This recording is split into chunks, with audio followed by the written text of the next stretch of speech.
Hi, I'm Steve, and I'm good at WoT Tanks. Not the best, but I am beyond adequate. And I have a KV2 plush. But where I'm exceptional is when it comes to random battle tactics and logical analysis of gameplay. It's why I'm able to be in the top 5,000 players while playing with a debilitating muscle condition that will get slowly worse and worse until I die.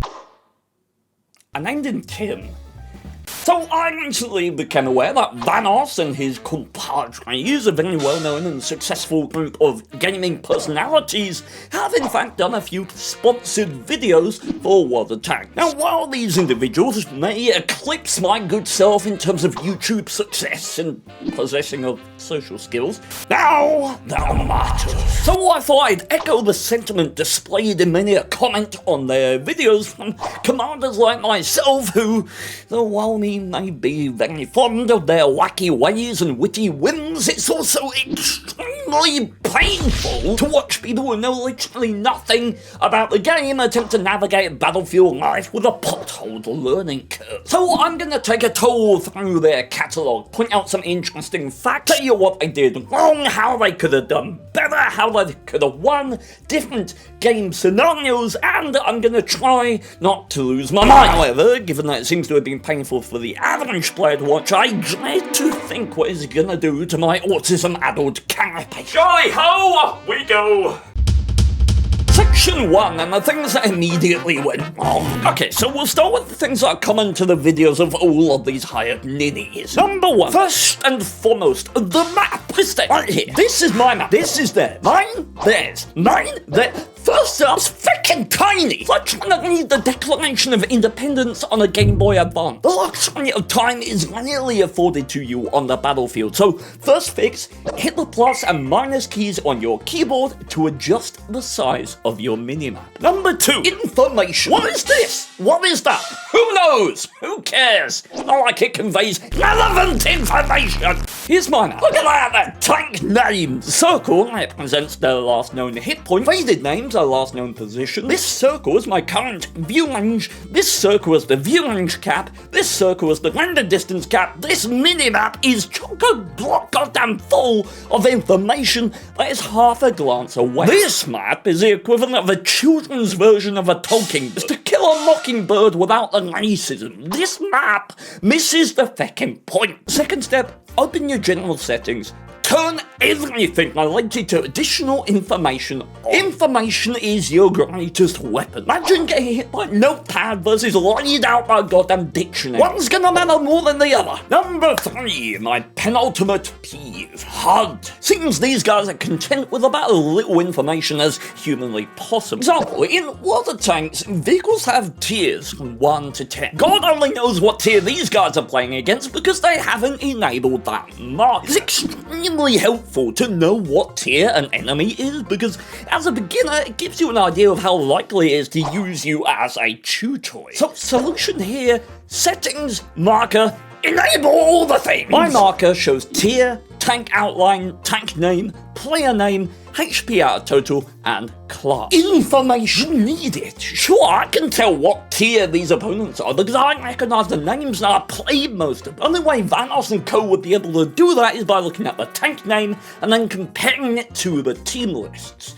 Which brings me nicely to my final point, team lists. What is this? This list is displaying player names instead of the names of the tank. That's like making a chair by reading the Japanese translation of the instruction manual. Whatever you try to do with that information, it's gonna ruin your feng shui and hurt your ass. Solution, when in game, hold left control and tap the tab key until your team list displays at the very least the names of the tanks that are in battle. That way, you know what's gonna kill you. Right, okay, well, I'm already in pain, so let's give you. For those of you who are competitive, World of Tanks is great because it's designed so that skill wins battle, not money. Make up your own joke here. Oh my god, this is the noisy cricket of tanks. This looks remote controlled, dude. There's a toilet plunger stuck to the front of it. This is a mosquito. Fun fact, the TKS Polish tank, or tankette, is one of the smallest tanks ever to be used in wartime. It was based on the chassis of the British Lloyd, and it's primarily been used for infantry support and reconnaissance purposes. In WoT Tanks, it's a light tank, and it is in fact the smallest tank in the entire game, weighing a maximum of 3.5 tons. Here is to scale against the largest tank of the era, built 14 years later, the Panzerkampfwagen Maus. In summary, stop making fun of it, you gormless gibbon. It is smaller than you. Liz, dude, we're not even that Okay, fast. we're gonna have to. Oh, we're really not. This thing is still so slow. Oh, I'm already dead. No, you're not. Don't say that. Don't say I that. already took damage. No, you're alive. Yeah, let's just surround Push on him and Push on keep him. circling. Yeah, maximum pressure on this guy. All of us surround him. If I may cut in, our lovely TKS here with the broken self-esteem does in fact have an autoloader. This means it fires a large amount of shells very, very quickly, then has to reload for a while, kind of like a penis. Point being, now would be a perfect time to force a reload by hitting the C key on your keyboard, which would start the reloading process and ensure that he has a full clip when he gets into the coming engagement. Although, based on what we're about to see, I doubt that would have mattered. Oh, he shot me too. Take him down. Take him down. Take him down. He's only focused on me. Oh, there's someone dead ahead though. He's only shooting me. Just try to get the one. If we get one, we win. There's so many around me. Oh god. Oh god. Oh god. Oh god. How are they missing me? I'm gonna use your tank as cover. Yes! He's dead! We got him. He's dead! We got him. Alright, we gotta get the fuck out of here. Help us! Help me! Help me, big brother! Brock is camping in a building. Oh no. I'm gonna die. No, not me. Run Get away. the hell out of there, Brock. You can live. No! Oh. What's Walmart's return policy? Terribly sorry, Evan, but their policy only covers accidental damage, not whatever the fuck that was. Against my better judgment, quick summary. First thing they should have done was, well, not rush here with the TKSs on Himmelsdorf, but if you insist on doing that, this situation here, at this stage of the game, is very exposed. We got tanks fighting for the hill that can shoot down, you got a flank risk, 2 tanks in immediate combat. Best thing they could have done was all commit into this alley like a bunch of ducklings crossing a road, before then all turning and focusing on a single target. This eliminates 3 angles of fire and would have them survive a lot longer. Anyhow, Oh, they're pushing on him. Pushing on him. Oh, look at that cover he's got though. I already got that guy from. They just rammed the shit out of him. I've never seen a tank get body checked. have you not? I have. This is a T-26E5 Patriot. Weighs about 50 tons and has 1,500 base hit points. This is what happened to it when we did the things. Guns on the Basante. Oh my Christ! Holy shit! Oh my God!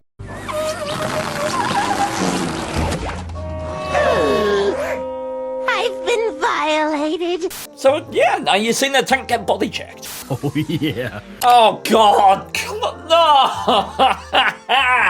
Okay, so aside from the KV-5 trains and general insanity, the thing I'm probably most well known for in the game is the thing I'm playing now, the ELC Even 90. Some even nicknamed it the Steven 90 in honor of a rather famous game I played that I'm sure won't come up later. TLDR, I do magical things in this tank with a combination of brazen skill and absurd luck. I love this tank, and I am genuinely scared to see what these guys are going to do with it. Kind of like watching a relative get executed, but you can't even volunteer as tribute. Holy shit, we're fast. I'm going left. I'm going left.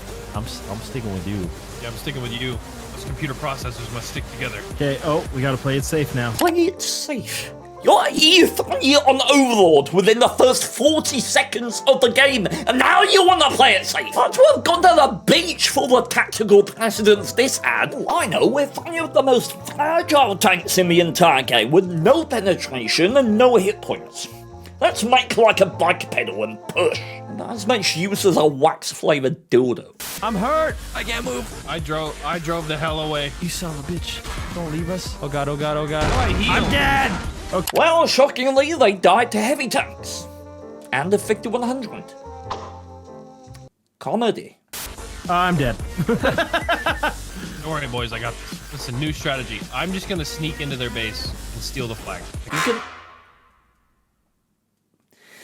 Okay, time for some chromatic elaboration! Well, that game I mentioned earlier. Short version, I capped an entire cap circle while sitting unspotted in this not a bush about 56 meters away from the enemy. Then I won the game, killed my friend Ian, everyone clapped, I got a colour Vanoss. Link in the description if you want to see. Not to toot my own horn too much, because I need to buy new socks, but it's one of the more well-known games, or light tank games ever played. So when someone is saying, I'm gonna go steal their flag, understand that I am not easy to impress. I produce sexiness, and I expect greatness. So Wildcat, don't let me down.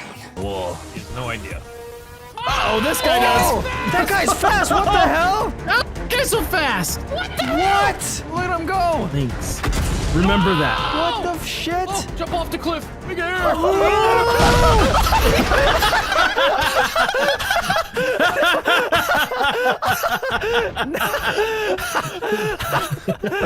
Exploded on impact! I didn't even get shot! Why are you laughing? You've killed a child! I'm hit a big ramp. Huge giant ramp right here. Oh, sorry, bud. Yeah! I saw you, Phil. Oh no! You're tipping over. Oh. So while Wildcat flips his Hellcat like a malfunctioning slinky, I've come across another thing that annoys me. This. Damage by shot. Damage by what? Anything in this game is a pawn, a knight, a queen in this information-based economy. Even getting shot. It tells you enemy location, their damage, their rough caliber. And if you're very sad, you can even know the exact tank that shot at you by knowing their possible damage roll. But even when these guys are getting lambasted by tanks that are clearly spotted, the HUD elements still just display the most benign of information. Hello, this is your onboard AI. You have been hit. It came from, like, over there somewhere. Have a nice day. Compare that to my HUD. Exact damage, fire direction, tank name, information! You'd think you'd be a fan of that, Tyler, given how much you love knowledge. I could solve this easily by going into settings, battle notifications, fire direction indicator, and turning the type to advanced. Enable all damage types, and hey presto, here comes love. Why love? Because communicating information is important in WoT Tanks, as well as real-life relationships. See, it's not all just me bitching about WoT Tanks, it's also relationship advice. And if that doesn't make you want to subscribe, well, it's my nipples.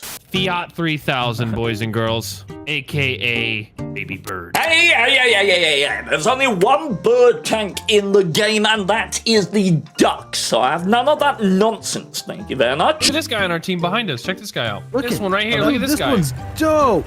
Whoa! Oh no! It's pretty fragile though. Survivability, I think, is actually negative. Fun fact, the tank they're currently driving, the Fiat 3000, has a survivability of 6, considering that ratings can hit well over 1,000, with the highest being 1,170 on the Type 5 Heavy. That's a very, very low number. Tier 1, what do you expect? That's not the lowest in the game. Now, for that honor, we have to go up to Tier 2 to find the Lloyd GC, which has a survivability rating of 1. It also plays host to what I think is the only 0 stated honor value in the entire game, with 0mm of armor on its AS, which seems plausible. Interestingly enough though, this tank, with a survivability of 1, has 11mm more armor than a vehicle with double its survivability rating, so 2. But this tank is tier 7. The American Premium TD, the Scorpion, has a survivability rating of 2 at tier 7, and it possesses 1mm of armor everywhere, meaning it actually has less armor than a Ford Focus. Fun fact over. Oh, he's coming! Shot him! Shot him! Okay, no, you didn't actually. Shot him! Shot him! Vanoss, you didn't actually shoot. I got a direct hit, yes! You know what? I'm not going to say anything. I'm just going to let this next part be a surprise. You didn't hit him, dipshit! Come on! He's almost dead! He's almost dead. So here it's worth noting that this cruiser was one shot away from dead. He's on 22 HP, and Evan has an average damage of 40. Evan has well enough hit points to take a potential return shot or two from that cruiser one's 45 damage. So in this situation, it was a very, very poor play to fall back after you both fired. You would have reloaded first due to better DPM and lower alpha damage, and falling back allows him not only to reload, but also risks him getting into a more advantageous position, establishing a multi-level engagement or gaining advantage. It's worth noting that these things, your hit points, are a currency in WoT tanks. You trade them like money. You trade them in exchange for damage, for position, kill, and here you should have been very willing to use your hit points to secure that kill. I'd also like to take a moment to admire the irony of Moo being killed by someone named Custom Settings, given my previous topics. That's just gold. Where is he? Oh yeah, okay. There's a guy all the way down there. Oh, he's camping. Oh Look yeah, at this, he's camping his base. Where is he? I think he's behind the. Oh, he's up top. Oh Yeah, god! yeah. Fucking snipers! They're both camping. I'm dead. God damn it! Uh-oh, these guys... Okay, so let's talk about this because there's a lot we can learn here from what Evan funks up. First off, 5v2, numerical advantage is solid. Question always is, where are the enemies? Always a very important question in WoT tanks and life. Now I know that this hill back here is an incredibly popular position, especially at low tiers. But Evan has no way of knowing that, so I'm gonna treat it like a mental health center for men and not use it. Is there any way we can work out where the tank that eventually kills Vanoss is without being experienced with the map?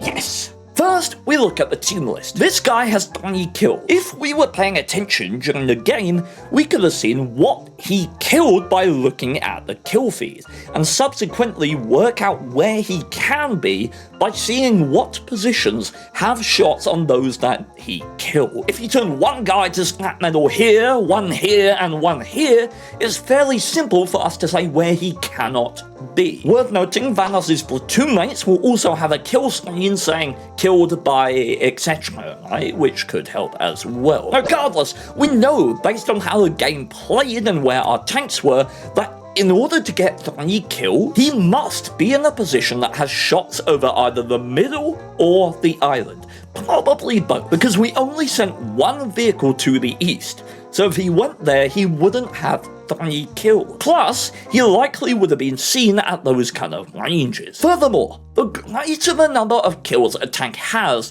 the more likely that tank is to be in a powerful position. Thus, we're likely looking for high ground.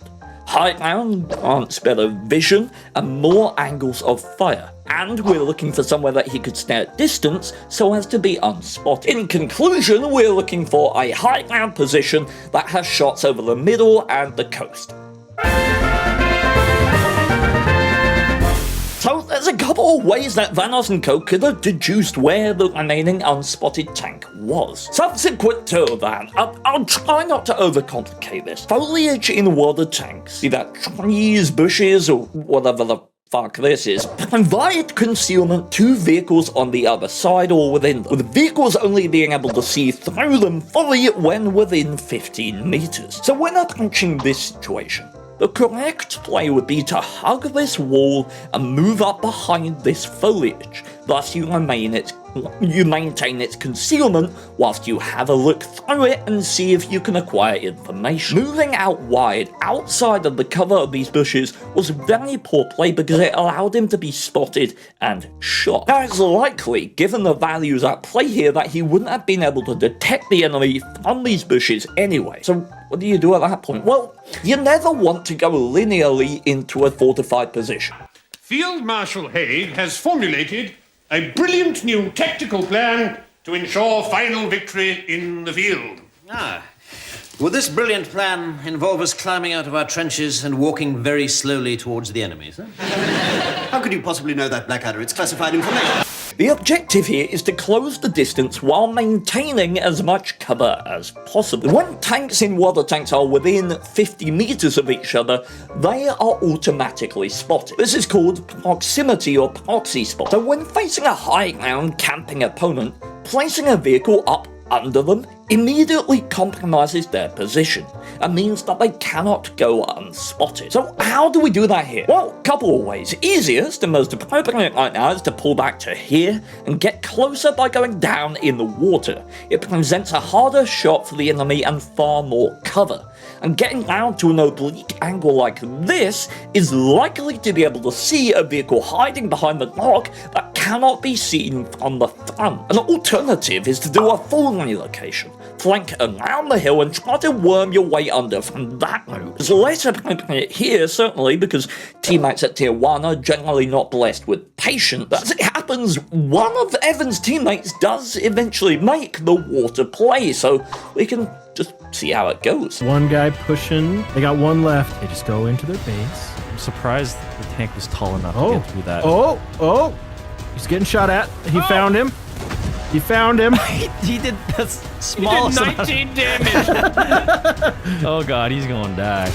He's the distraction. Yeah, that's all he Oh, needs. nice. The other guys are getting the one guy's flank. right He's on him. distraction. One guy pushed right on him. This guy's inside of his butt cheeks. She just shot him in the butt. Get him. Shoot him. Come on. He's behind him. We got him dead to rights, boys. Oh, yes. One more, he's dead. One more, he's dead. Oh, yeah, baby. Yeah. We win. We did it. We did it.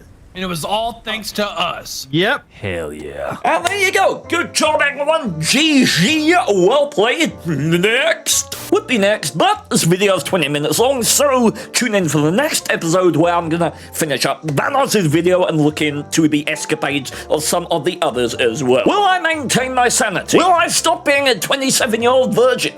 Yes.